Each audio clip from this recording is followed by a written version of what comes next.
Kids Cook Real Food, welcome to the Healthy Parenting Connector. I'm Katie Kimball, and I'm so honored to host Jeanne-Marie Paynel today. She is an expert in early childhood development. She's an expert in connecting with your kids and helping them grow and thrive in the right environment. And today we are going to talk about parenting with intention for your preschooler. Thank you so much for being here, Jeanne-Marie. Well, it's a pleasure. Thank you so much for having me on. And I wish I had a better French accent, but I'm Polish, so I did my best. You did very well. Let me tell you, you did very well. So I enjoy playing with accents. Yeah. So families, parents who want to raise healthy kids, and health isn't always right. Our physical health, our mental health, our emotional health. And at Kids Cook Real Food, we always talk about connection, confidence, and creativity. So today, Jeanne-Marie and I are going to talk about how we can connect with our kids on a really deep level, even at a very young age, how we can make confident parenting decisions, and how we can inspire creativity in our whole household. So let me formally introduce you to Jeanne-Marie. She's a parent of 2 children, and she launched Your Parenting Mentor under her name in response to this overwhelming demand from parents for advice and guidance. We all want to raise children in a gentle, peaceful, and supportive environment.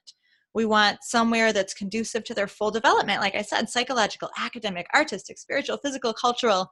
And she has this incredible background with 2 Montessori certifications covering childhood development from birth through age 6. Jeanne-Marie has spent many, many years in the classroom.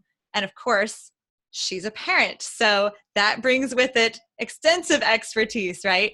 I love her mission. It's to help parents appreciate the true importance of their role, not as servants or teachers, but as supporters and guides of their children's natural development. Lovely. I'm so on board with that mission. So tell us how you got started. You had a multicultural upbringing and many travels from a young age. So how did that kind of form your life's mission? Great question. I think it just made me very aware of the kind of the needs of the child and the need of families on a universal level, like it's a global. We all go through the same milestones of parenting. Children go through the same universal needs and milestones all over the world. And, when you say my mission is really to really help parents let go of that overwhelm that we get in our parenting journey, so that they can really enjoy raising self-sufficient and resilient children with ease, because parenting is for most of us a choice, right? And it makes me sad to hear so many parents complain and be like overwhelmed and I don't like the job and all of this. So that I think just came from me actually being in the classroom. I think my, bicultural background, I was actually born in North Africa and Tunisia, raised in France, then moved here with my American mother, and just have gone back and forth and have given that to my children, bilingual upbringing and such. Wow. Which is very important. So any parent out there that has a mother tongue different than English, please share that with your children, because it is a gift that you give your children. And just, I think it's just the awareness that, children's needs are the same everywhere. Connection, we need to have that confidence, and parents need to have that confidence as well. So, Oh, I love that you use the word resilient and self-sufficient. I know this is what all parents want. And it is kind of exhausting and tiring to play the comparison-itis game and feel like this pressure, like we need to succeed. It sucks the joy right out of parenting. And so I'm just so pleased to talk today about infusing that joy back into what is truly a vocation, a calling, an act of service. So tell us about, I know a little about the Montessori system. I was so blessed to have my preschool kindergarten in Montessori. A couple of my kids have had small experiences. I wish we could have had more. But if you could give us your overview of the Montessori system, Maria Montessori, and just kind of ground us in that philosophy for those who aren't so familiar. Well, for those of you who don't know, Montessori, the term Montessori actually comes from a woman, Maria Montessori, who was Italian, and who was actually the first woman allowed to go to medical school more than 150 years ago. The Wow, I didn't Pope, know that. yeah, the Pope had to give her permission to be able to attend medical school. And she really had to fight for that because the men there were not very welcoming. They would not do any kind of, all of the dissecting or things that they had to do on cadavers. They wouldn't do it with her in the room. So she would end up having to do it alone at night. And yeah, no, it was when you like go in depth in her personal story, she is, in French, we say une force de la nature, a force of nature, of just, for me, first of all, just a genius in the what she understood of children, of children's needs, of human development and such. And so from her medical background, she really used observation and she teaches us as parents to be scientific observers, to really be able to observe our children for who they are, for what they're doing, without any comparison, without any judgment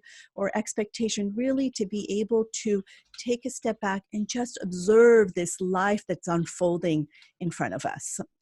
So that to me is where I get my inspiration a lot. And so Montessori is now a full-fledged educational method that is used all over the world. And it's basically the idea that it is child-driven, as opposed to our more traditional education system that is adult-driven, where it is an adult at the front of the room telling, 20 to 30 children what to do and what they're going to learn today. Montessori is really about the individual child, about the idea that we all are born with the intrinsic need and desire to learn and to explore and to experiment. And so we really respect that in the individual child.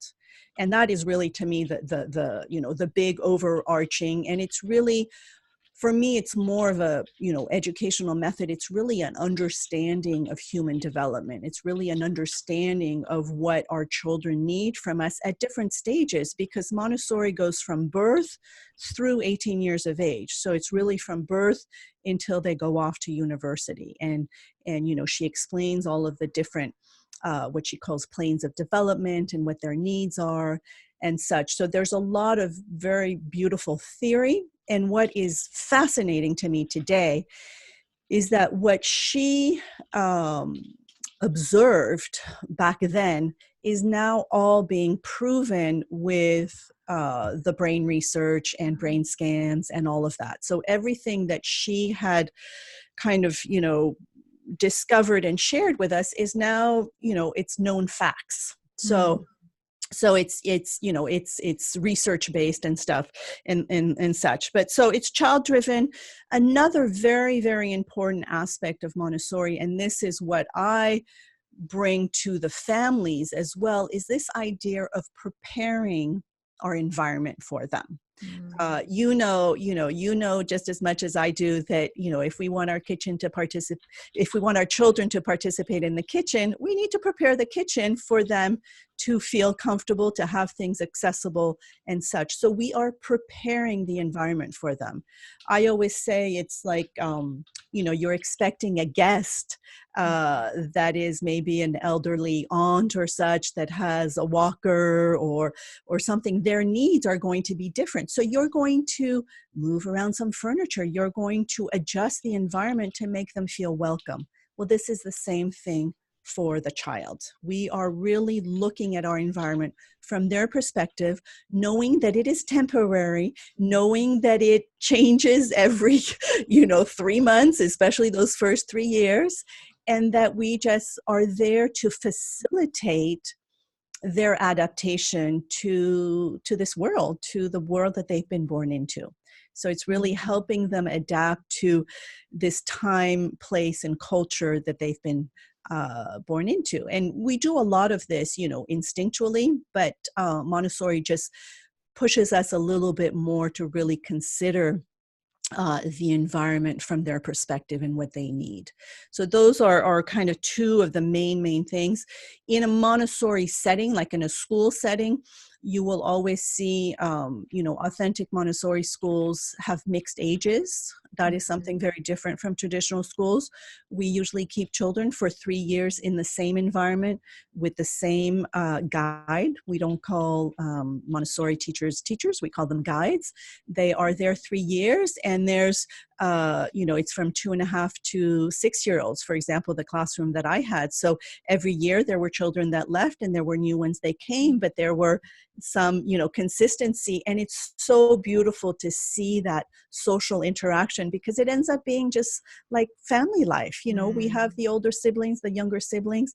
It's so important. So those are kind of some of the main ones. And then if we want to go into the Montessori didactic material, there is a lot of manipulatives that her and her son, Mario Montessori, developed for especially the sensorial education, mathematics, language, botany, geography. It's pretty amazing how extensive the curriculum is. And the beauty for me is just that because it is individual, the child will just, they are so amazing. They are capable of so much more than we give them credit for.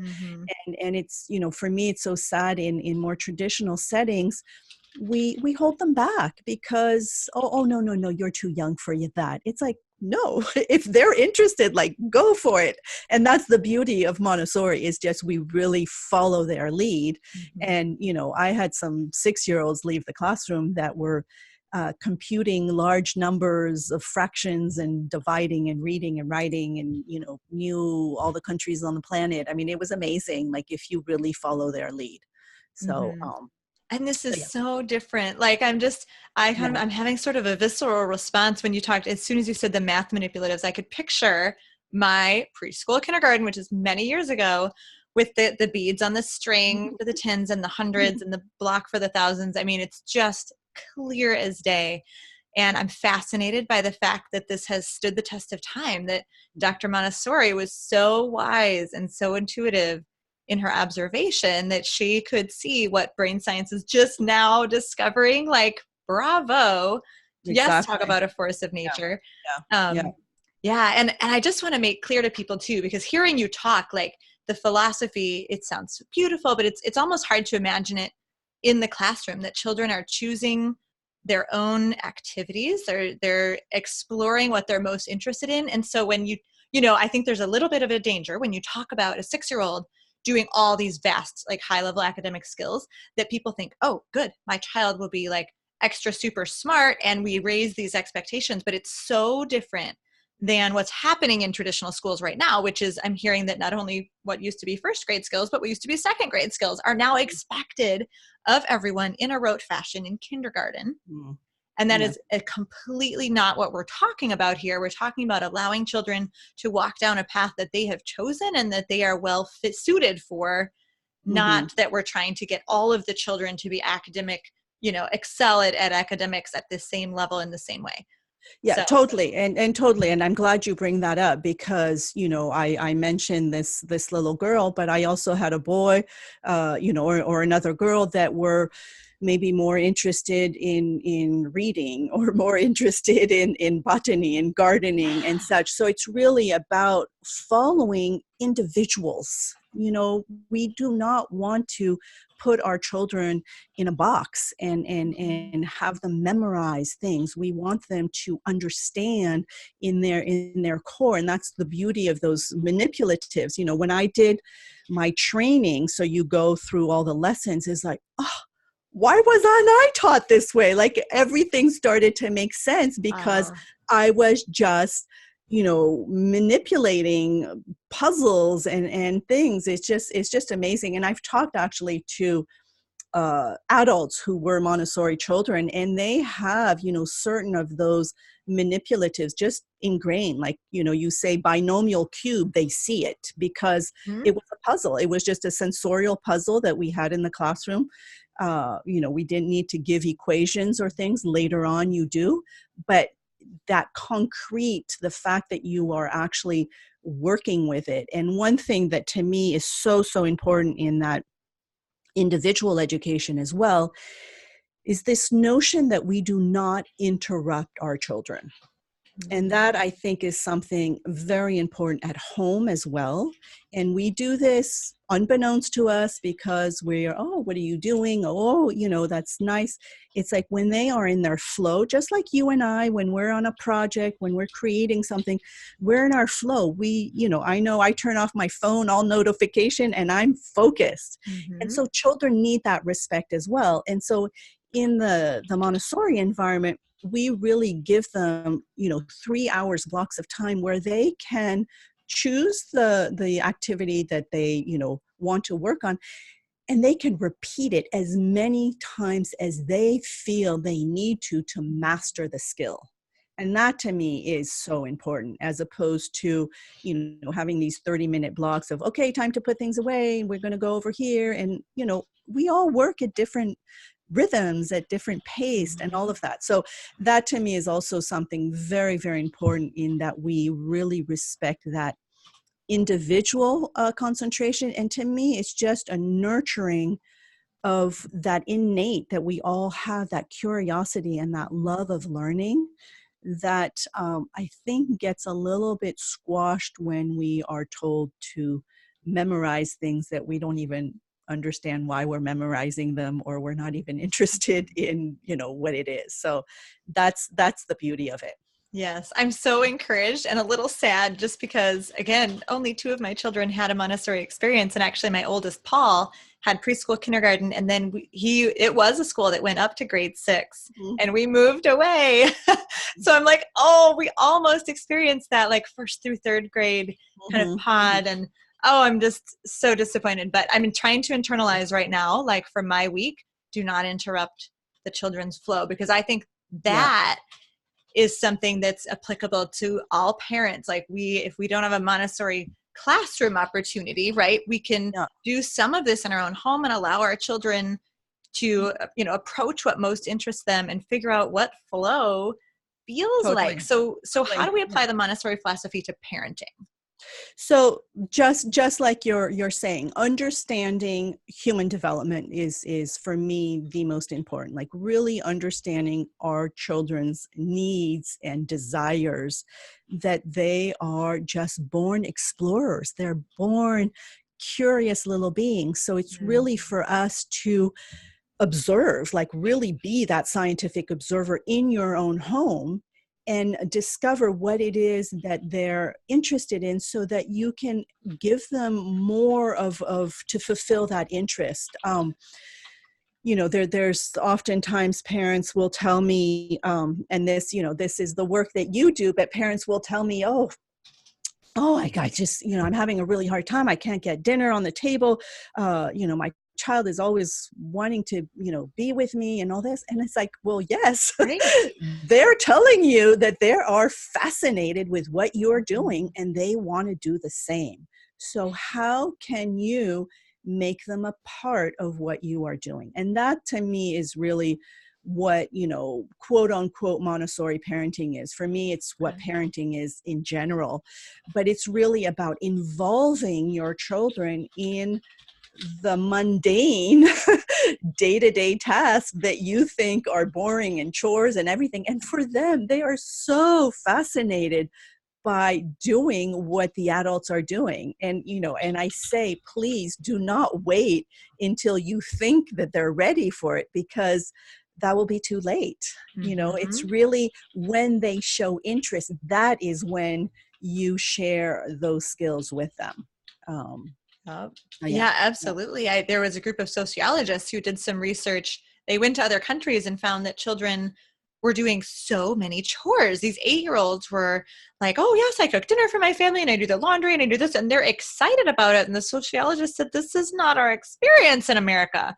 What are we doing differently? And that's exactly it, is that in the other countries, there's this unbroken motivation from when they're little and they want to be near you and they find chores fascinating.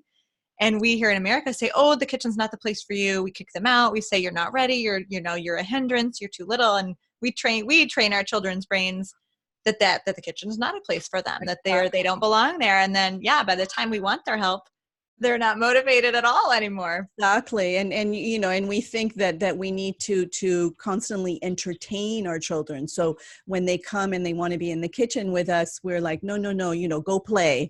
But that is play. That is play. Yeah. Being there with us is the play that they want and that they need. So that is, to me, the real way of you know, bringing that philosophy into the home, because we do have to be careful. And I didn't mention this, but in you know, Montessori education schools, unfortunately, the term Montessori was never copyrighted.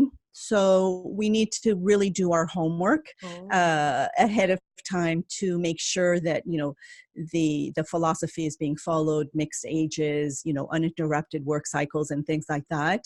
But at home, you can definitely do a lot of that where you're really following your child. You're really following and guiding what they are interested in. And you will be amazed by how capable they are if you just, you know, give them the opportunity and know that, yes, it is going to be a little bit more work. And yes, you know, there might be eggshells in that omelet, but it is the process that your child is going through that is so much more important than the end product. It's so very true. And such a good reminder, even for me, like I've known all this intellectually, but I think in parenting, it's very difficult to remember to step back, to observe, and not just get sucked in to being down in the trenches and being so reactive. So Yeah. this is why we need to hear from people like you, like maybe monthly. I need like a little Jeanne-Marie in my ear, like, Katie, don't forget, maybe daily, don't forget to observe and let the children lead. And, you know, because we get on our schedule and we push. So you know, you talked about a prepared environment that Maria Montessori believed children would teach themselves if they could choose from developmentally appropriate activities. And I feel like maybe even setting up the environment in the home can help remind us as parents to do things right. Talk a little bit about how in the home we can create a good learning environment for preschoolers. So for one is, I would really invite you to just sit on the floor, like really sit on the floor, see it from their visual perspective. Because, you know, we're tall, we're up there. We have our artwork that's up to our visual eyesight and everything.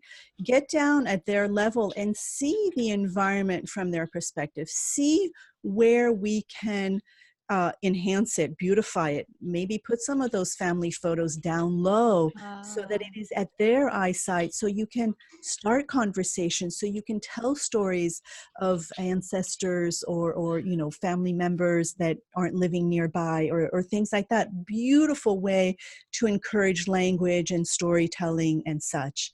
And then it's really about, for me, it's really, again, you know, that I go back to observation because it's a big pillar, is observing what it is that they keep on wanting to do.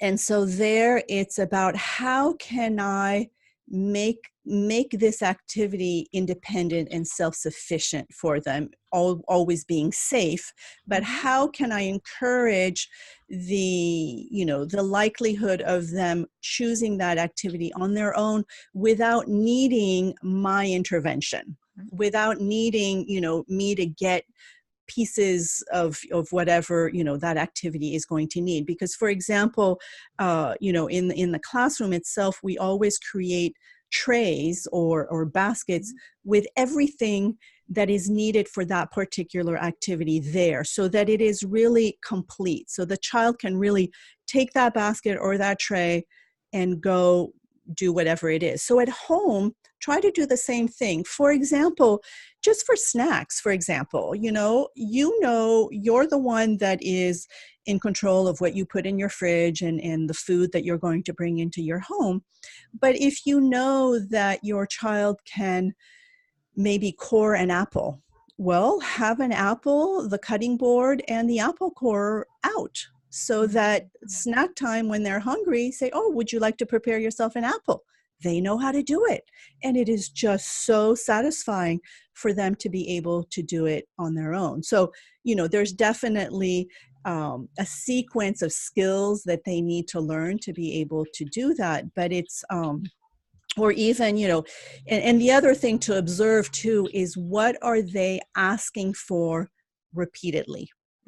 So, for example, I was once in a home doing a home consultation, because I also go in homes and just really, help you see it differently. Neat. But I was in a home doing a consultation, and it was a 3-year-old and a 9-month-old.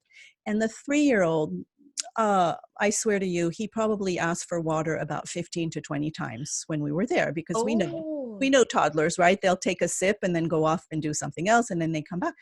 And so my simple suggestion to the mother, and there was a water dispenser, was, why don't you put a few cups down low so he can reach them? Oh my gosh, that changed everybody's world. Like, the child was able to get water when he was thirsty, and mom did not have to get up every 5 minutes to go give him a cup. So simple things like that. But it's just our awareness, right? It's our awareness of what they are asking for repeatedly, and what you see them kind of always curious, always wanting to be involved. Try to just take the steps apart and give them a piece of it, and make it as kind of, self-sufficient as possible. Yeah. I was thinking when you were talking about what do they always ask for, and I thought it's such a block sometimes. Even my youngest is now 5, so I'm sort of entering into this new phase of parenting where he doesn't need as much for the first time in 14 years. But even so, sometimes he'll ask to do a project, and whatever, one thing he needs is sort of up high, and I'm cooking, and I'm like, right, it's going to take me 37 seconds, and it's still such a drain on me. Yeah, why don't I rearrange things? You're right. Exactly. It's so simple. So it's for you. So they're perfect. For you, it's just thinking maybe 3 or 4 activities that he always has on repeat, and just make it so that it's all self-sufficient, in a shoebox, on a tray, whatever, but that it's just like that, all the material that is needed for that type of project. If it's pasting, well, make sure there's the construction paper, the scissors, and the glue, and that's it. Right? That it's all together. So they're not just down low accessible, but even so that they don't have to think, where is piece 1 and piece 2 and piece 3, but it's best to have it all together. It's best to have it all together for the younger ones. A 5-year-old, probably knows where to go get the scissors, or knows where the glue is and things like that. But, just be mindful. Like you just said, you were kind of annoyed to have to go get that thing. So make sure that thing is down low, so that he doesn't need to ask for your help, basically. Right. It's a win-win, really, for the parent totally. too. No, it's a win for everybody. I mean, for me, this is all about you setting up the environment so that you feel comfortable knowing that you do not have to be the servant, right? You do not have to always be there at their beck and call. Like, you have set up the environment so that it is their home, and that they can do the things that they're capable of doing on their own. Yes. And putting the dishes down low is huge. We always encourage, our member families to do that. It makes such a difference, because how often do kids ask for a plate, or a cup for water, or a fork? And even if they can reach it, sometimes we tend to do it for them. And I know my husband and I will go, like, shake the cobwebs out and go, wait, no. Yes, you'd like a fork. Do you need instructions to get to the kitchen? We're a little sarcastic in our family. Like, how can I help you find the fork? Right. They know where it is. Yeah. So there's just a mindset shift of like, oh, wait a minute. We're not their servants. It's not that there are servants, but it's okay for me to ask a child to run to the basement to get an onion for dinner, right? I'm not imposing on them. I'm including them in the community, in the family. And you're setting up a foundation that is going to be life skills that will be so important for them, later on. I was just talking to a father of 2 yesterday who was telling me how his mother did everything for him, and, kind of instinctually he's making sure not to do that for his children, because he felt a little bit, didn't have the skills to deal when he was out in the world by himself. So it is the foundation. Like, help them now when they are curious and wanting to be involved. Yes, life skills now. And I don't know what generation that man was, but I know my generation was a little bit coddled. I'm in my late 30s. I think the people in their 20s who are kind of having children, young children now, it's even worse. The kids in their teens, it's even worse. Like, we're not going in the right direction. So people like you and I need to like push really hard. Like, no, Oh, no, yeah. no, no, no. Yeah. Let them do it themselves. Yeah. Even if they're an only child, you are not their servant, Yeah. right? Yeah. Mm-hmm. One difficulty I ran into, because I loved the Montessori system so much. So when my oldest was 18 months and 2, we had the low shelves, we had the trays, and then he was 3 and I had baby number 2, and everything was a choking hazard. And so it all became haphazard and crazy. Do you have suggestions for the like toddler safety age when you have a preschooler who needs that access? So I do, look at the environment and see where we can put some of the toddler things away. So it might be in a cupboard with a little key. They love keys. So it's Small motor skills. exactly. So, so that's okay. And really giving them the understanding of safety for baby. Like, it's really important. I remember I had my daughter was 4. And I actually took her. It's funny. I took her to the hospital. They had a older sibling course, and she got a certificate to being an older sibling. But that was a big one. And she came home, and I don't know if you remember Polly Pockets. Oh yes. Okay, tiny. So that's what she was into at the time. Well, she came home, and I wasn't due for another few weeks, but she cleaned up everything, and she was so conscientious of that. And me, it's taking them for intelligent human beings and sharing with them your concern, and let's find a solution together. I want you to still have access to this, but it's very, it's a hazard for baby. Where could we put it so you can have access to it, and baby won't get into it? So it might be in a room, it might be in an upper shelf where maybe they need to get a step stool to get it. You kind of have to, again, observe your environment, see what's going to make you feel safe. Sure. And make, the safety of everyone the main concern. But definitely, because we do want to encourage the older sibling to keep on doing their thing and participating and helping you with the newborn and all of that. So, yeah. Absolutely. I think we all need that banner, like, children are intelligent human beings and problem solvers. They right? are. In They collaboration. are. Yeah. Now I want to help parents to kind of get a vision, because it's all well and good to talk philosophy and say, oh, like, let them be involved. They want to be near you. Give us like a vision. Like, practically, what does this look like to get a 2 to 5-year-old involved in daily chores? It takes a little bit of prep work on yourself. It takes a little bit of mindset shift on your part, of really understanding that it might be a little bit more work. Yes, it might take a little bit more time. Yes, it might not look exactly the way you want it to. And the process is the most important thing for your child. This is the time in their life where there is the most brain development going on. Those first 6 years, we have what we call an absorbent mind, which is Montessori kind of developed that term, which is that sponge, right? They're taking in everything. So being really mindful of that, and not getting our own kind of frustration in the way. So it is to me, it's really kind of self-development work, and it definitely is emotional work, because there are triggers that are going to, be set off and everything. So one thing that is, and I know this is really hard to hear for parents of young children, but sleep for everybody is like the number one thing. More important than food for me is really your rest, your self-care as a parent. Ask for support. You are not meant to do parenting alone. Ask for, support, help, whatever it is. And please, do not feel that you have to be superhuman. You are not. This is a season of your life where you have a 2-year-old in tow who wants to do everything with you. So reevaluate what those priorities are, reevaluate what is important to you, and know that it is a season in time. There will be, I'm in a season right now, I'm a newly empty nester. It's very different.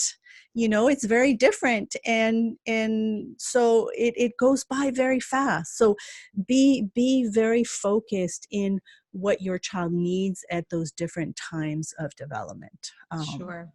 But when I say it's a little bit of prep work is, for example, let's say that, tonight you want to be ready if your child comes in the kitchen and wants to be there with you.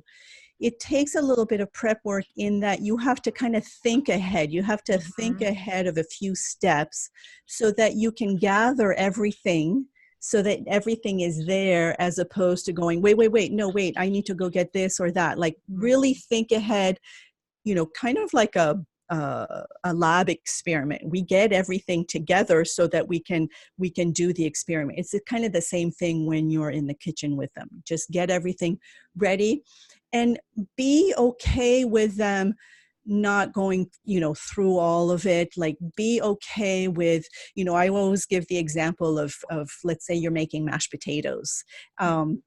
And a little one wants to be involved. Well, give them a potato with a little scrub brush, and they're washing the potatoes, and you can do the rest, right? But they're there with you. They are watching you.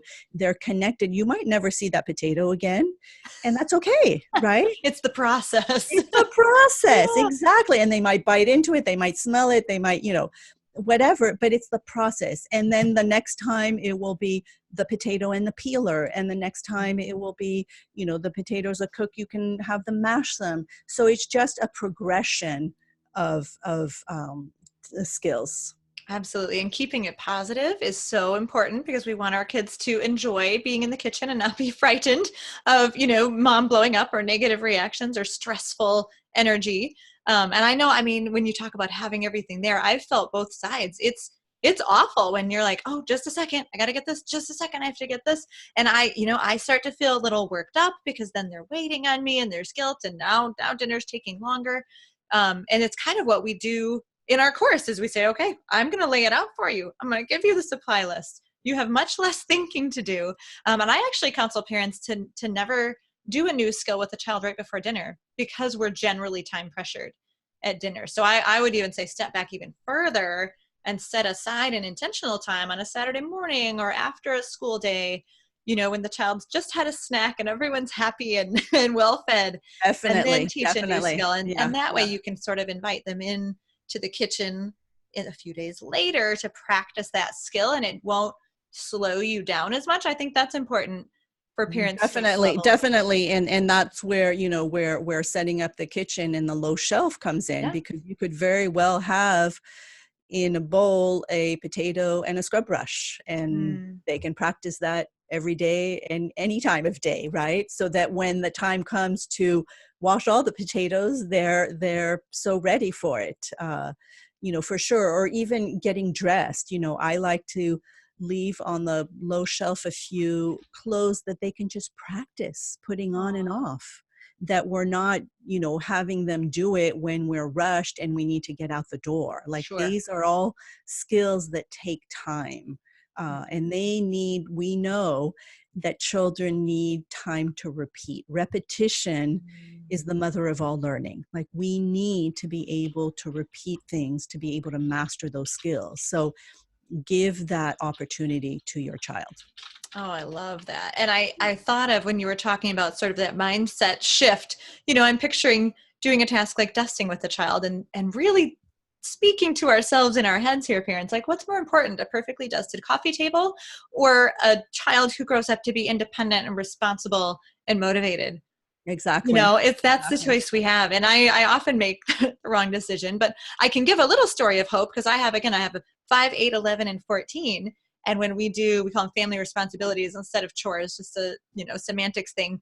But everyone needs to, every weekend day, it's like, oh, before you play, you need to do a family responsibility. And for the older ones, I can just pass them out.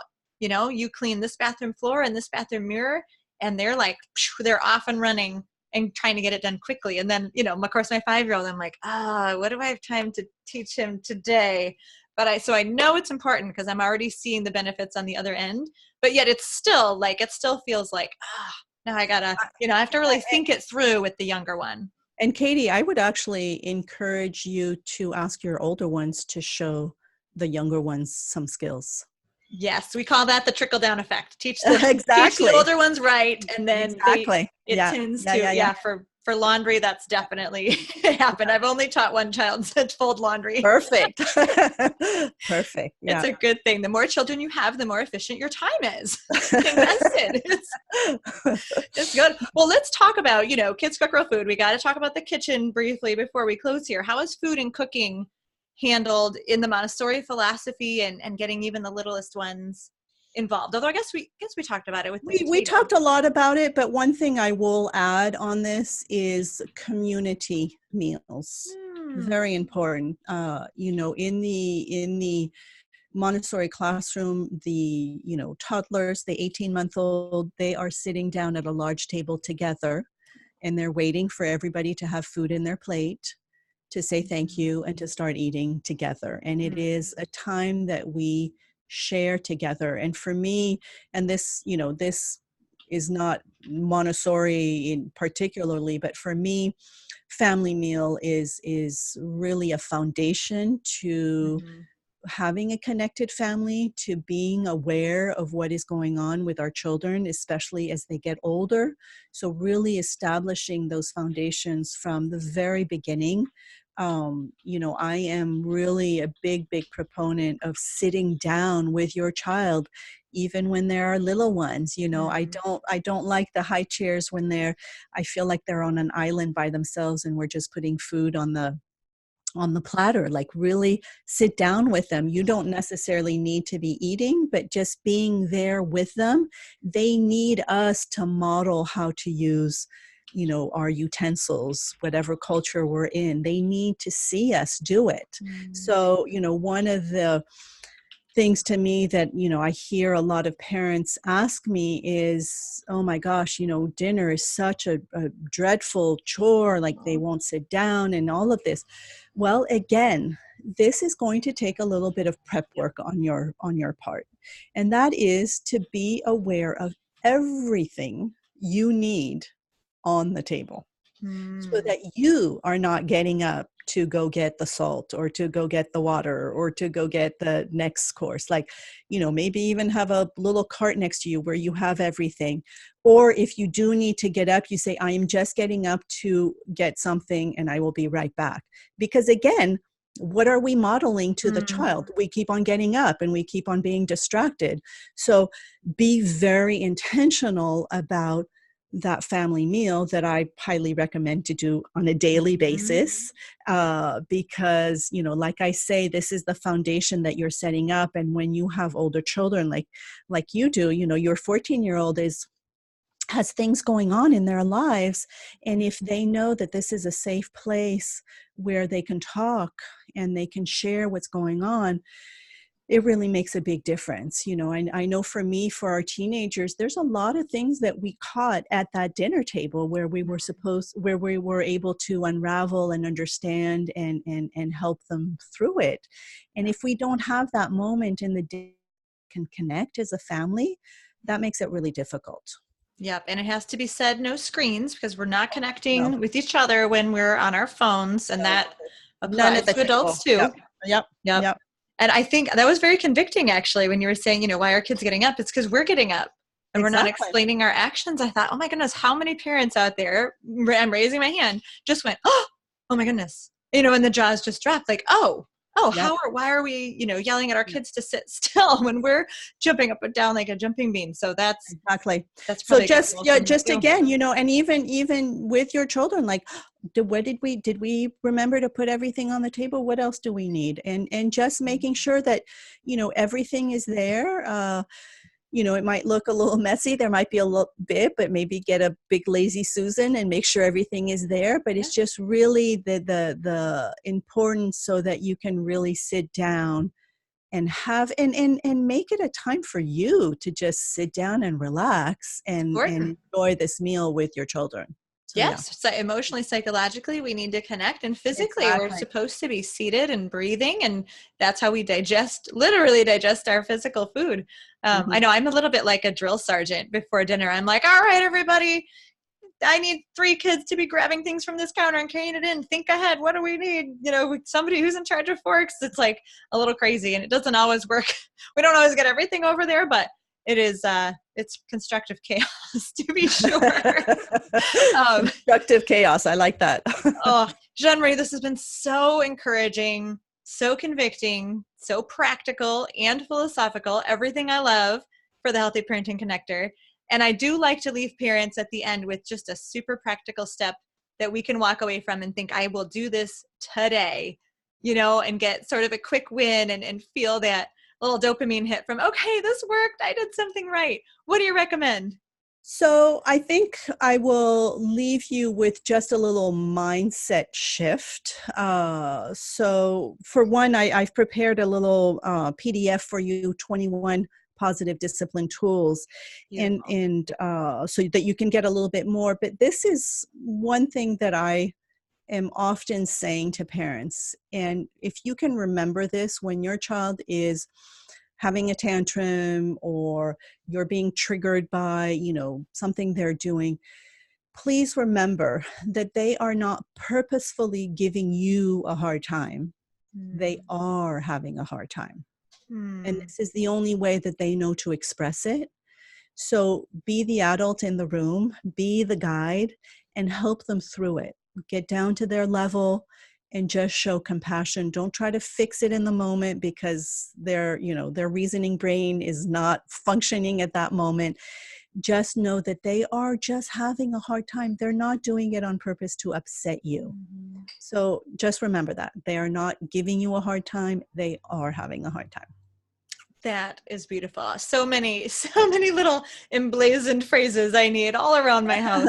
And I was taking notes. I hope you can. And I will say just one thing. You said we need this on a monthly basis, the information.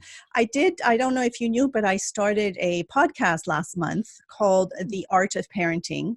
So I'm doing weekly interviews, just like you are doing, where I'm hoping to encourage parents kind of on a weekly basis and giving them little sound bites so that they can enjoy this time of their lives.